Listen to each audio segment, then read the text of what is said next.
Abordamos nuestra entrevista de esta mañana porque ya está disponible Convivir en tiempos difíciles, un libro donde profesionales de la salud mental abordan los desafíos que han significado para las familias la llegada del COVID-19 y entre ellos, por ejemplo, el confinamiento voluntario. Para profundizar vamos a recibir a uno de sus autores, al doctor Ariel Gold, médico psiquiatra de niños y adolescentes.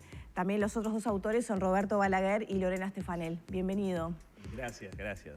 Bueno, aquí abordan diferentes aspectos, entre ellos de la obligación de convivir en confinamiento de algunas familias, pero también basado en datos reales, en una encuesta que hicieron.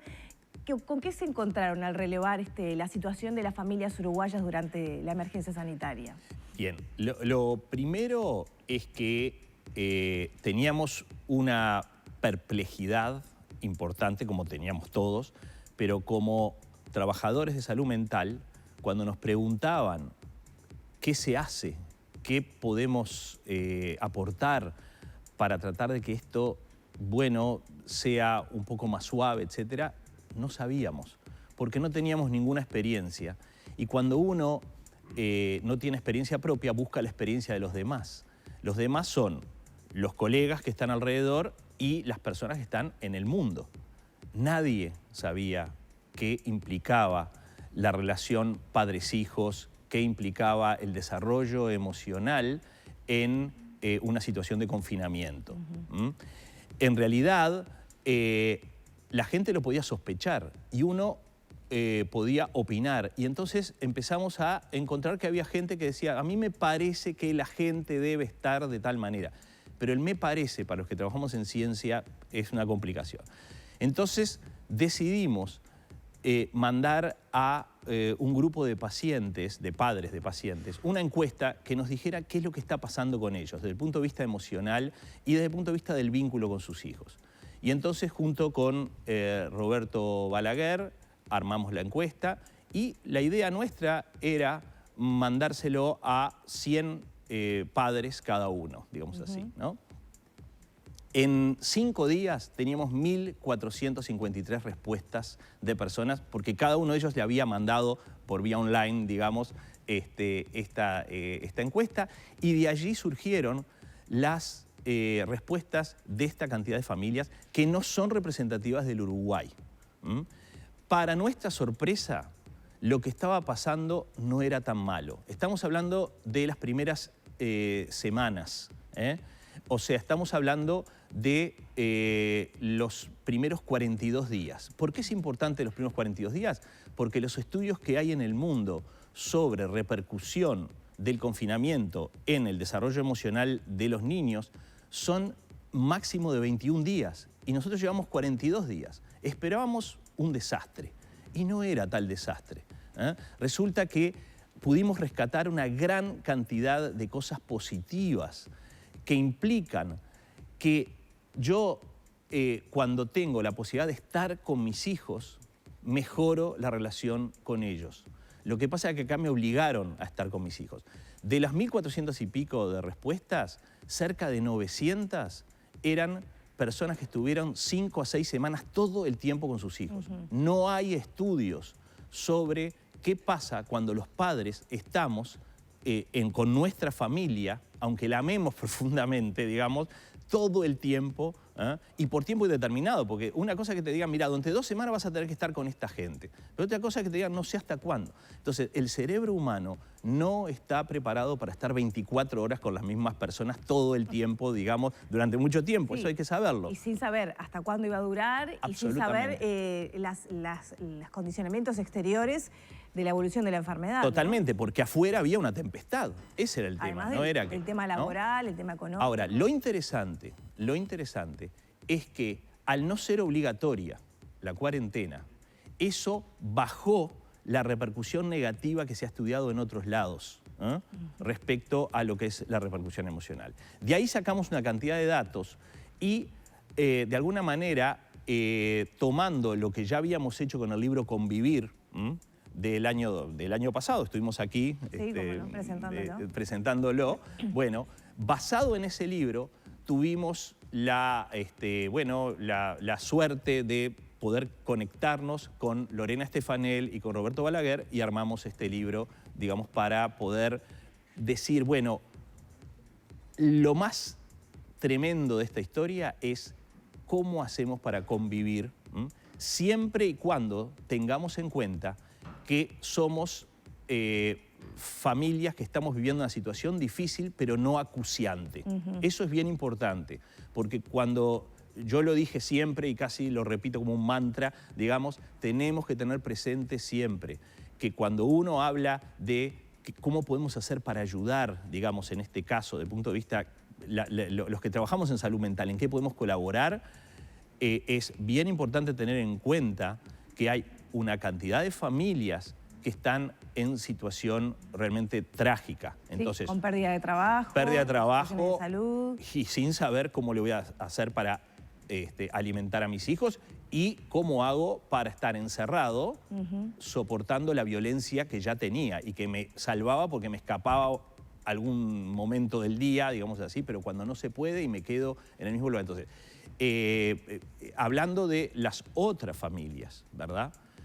Las que se ven obligadas, pero... Las que están en una situación difícil a resolver, claro, ¿verdad? ¿Y qué elementos observaron entonces en las familias que en esas condiciones bueno, tuvieron que enfrentar el desafío de convivir obligadamente? O sea, ¿qué elementos vieron en las familias que llevaron mejor adelante ese desafío? Perfecto.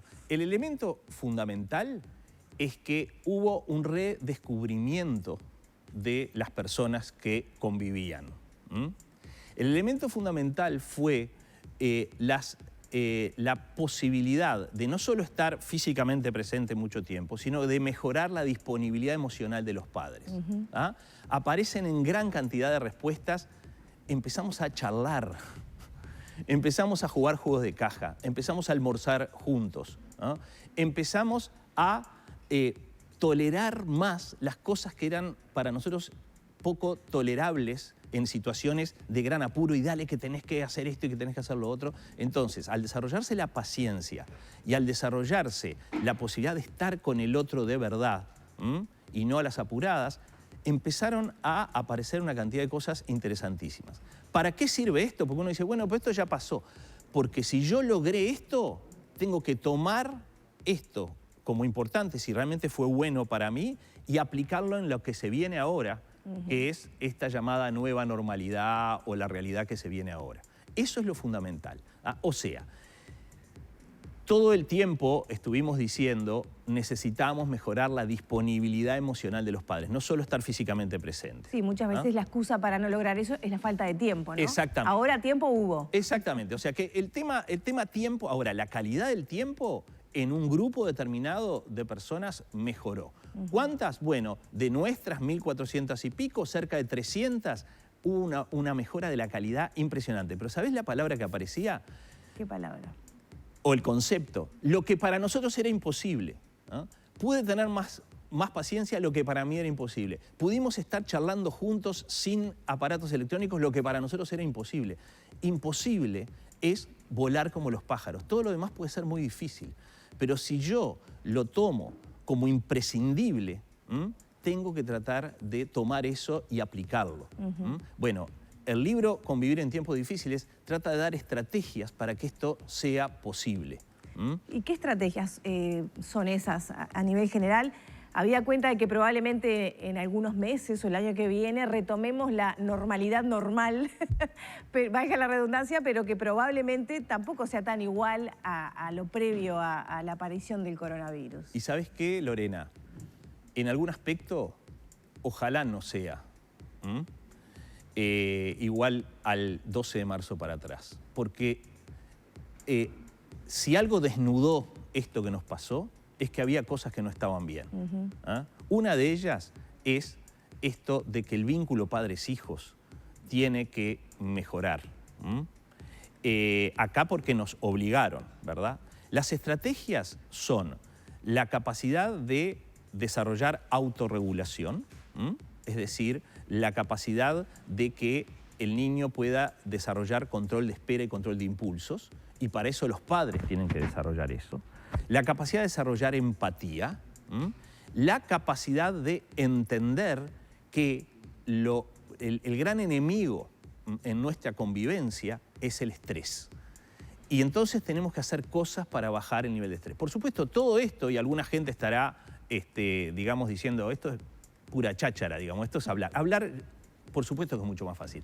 Pero cuando uno concientiza, uno dice, pará, a mí no me dicen solo, hay que bajar el nivel de estrés. A mí lo que me están diciendo es, la razón por la cual hay que bajar el nivel de estrés es porque si nosotros lo logramos, mejoramos el vínculo con el otro y empiezan a mejorar una cantidad de cosas, al margen de la situación en la que estemos, ¿no? Entonces, las estrategias que están aquí tienen que ver justamente con asumir que a todos nos pasó algo, y ese algo es que estuvimos en una situación de estrés importante. ¿Por qué? Porque estábamos en una situación impredecible, desconocida, con cierto riesgo y por tiempo indeterminado. Y eso para el cerebro es, para acá, la convivencia me sirve un poco. Lo que yo necesito es sobrevivir. Y cuando el cerebro se pone en método de sobrevivencia, ahí tenemos un lío. Porque el cerebro, en modo sobrevivencia, sabe hacer tres cosas: luchar, huir o paralizarse. ¿Tá? Eso es lo que pasa cuando uno está en una situación, digamos, de gran tensión. Pero cuando uno baja esto, empieza el cerebro en modo convivencia. El cerebro en modo convivencia sabe hacer 1000 cosas. Se llama resolución creativa de problemas. O sea, empieza a buscar soluciones. Y entonces los padres nos enseñaron a nosotros, porque tuvimos contacto por Zoom, etcétera, y por las redes, ¿verdad?, cantidad de cosas que habían hecho y que después las aplicábamos en otras, ¿no? Por ejemplo, padres que empezaron a construir juntos juegos.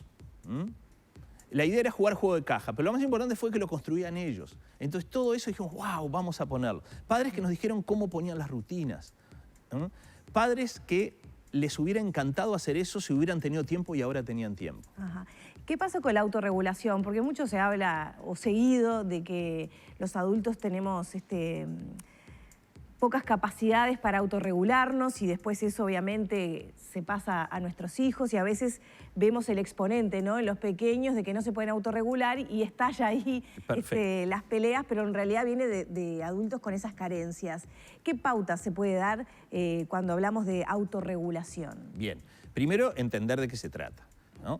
Los seres humanos, a diferencia de otros seres vivos, tienen la capacidad de elegir los comportamientos, aunque tengas una emoción profunda. Un tigre, si tiene una emoción profunda, que es la furia, ¿verdad?, o el miedo, va a actuar eso, aunque sea la persona que lo crió, digamos así, ¿tá?, y el que le da de comer. El ser humano puede tener una furia terrible, pero tiene la posibilidad de tomar esa furia, someterla a valores superiores y pasar esto a través de lo que estamos haciendo nosotros, de dialogar. Nosotros podemos de repente discrepar, ¿verdad? Y entonces a través del diálogo vamos a poder solucionar esto. Esto es del ser humano, pero es una opción que yo tengo y para eso tengo que estar entrenado. Yo puedo tener ganas de. Ahora yo puedo tener ganas de cosas que no sería bueno hacerlo adelante de todo el mundo. Sin embargo, ¿pero y por qué hiciste eso? Porque se me cantaron las ganas. Así no se puede convivir. Entonces, entender que la autorregulación en primer lugar es algo básico para poder convivir. Después, saber que es una construcción. La gente no nace con el sistema de autorregulación ya formado. Lo vamos armando si tenemos personas que nos enseñan dos cosas: a esperar y a controlar nuestros impulsos. Y eso se hace por medio de las rutinas, y entonces así el niño aprende a esperar, y los no bien metidos. Entonces, ¿qué estrategias podemos darle a los padres? Dejar de tenerle miedo al no, pero con una condición: que sepan que cuando yo digo no, lo que va a haber del otro lado es un lío. Si yo no entiendo esto, entonces no voy a poder hacer nada porque digo no, es lo que dicen los padres. No, yo le digo que no venga a dormir con nosotros, pero se pone a llorar, se pone horrible, no sabes cómo grita. Y sí, ¿qué querés que haga? Sí le encanta, digamos, dormir con los padres, ¿verdad? Entonces, cuando tenemos miedo a los no, estamos en una posición no muy buena para ser figuras de autoridad. Los no mezclados con los sí son los famosos límites. Entonces, rutinas y límites son los que necesitamos. Ahora, ¿qué necesita un niño con problemas en su sistema de autorregulación? Un adulto autorregulado. y vos decís, pero acá es donde la quedamos. ¿Sabes por qué? Porque el gran enemigo del sistema de autorregulación es el estrés.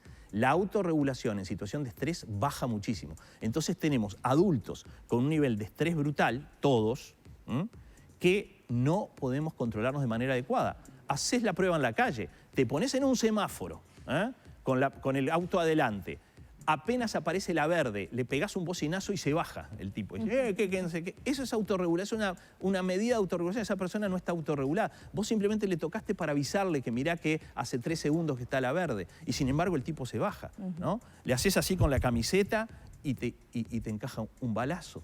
Entonces ahí tenemos una terrible epidemia, digamos, vinculada a la capacidad de autorregularnos. Es uno de los grandes males. Ahora, porque esto incompleto me queda mal. La autorregulación sola no sirve, porque vos podés ser totalmente autorregulado, ¿no? Y políticamente correcto. Pero si no desarrollás empatía, no es lindo estar contigo, ¿no? Y esta pandemia y este confinamiento fue un test para ver qué nivel de autorregulación podíamos desarrollar y qué nivel de empatía teníamos. Porque cuando salieron las ollas populares, y yo sé que en este canal era impresionante cómo le daban, digamos, a eso, y cuando salieron los empresarios también, eso fue una demostración de empatía brutal, ¿no? Y los niños empezaron a ver cosas empáticas, porque el niño desarrolla empatía si ve acciones empáticas a su alrededor. Una circunstancia difícil como sociedad que nos toca vivir, pero que seguramente si la podemos capitalizar nos va a hacer mejores como sociedad. Absolutamente, siempre dentro de un optimismo realista, no fácil, ¿ya? Con esperanza, digamos, ¿no? Muchísimas gracias por estas herramientas y por este diálogo. Vale. Seguramente esperamos el libro para después de que esto termine, o ya nos estemos acercando al final, con otros desafíos que nos presente la emergencia sanitaria. Muchas gracias. Vale, gracias a ti. Cerramos por aquí entonces el diálogo con el doctor Ariel Gold.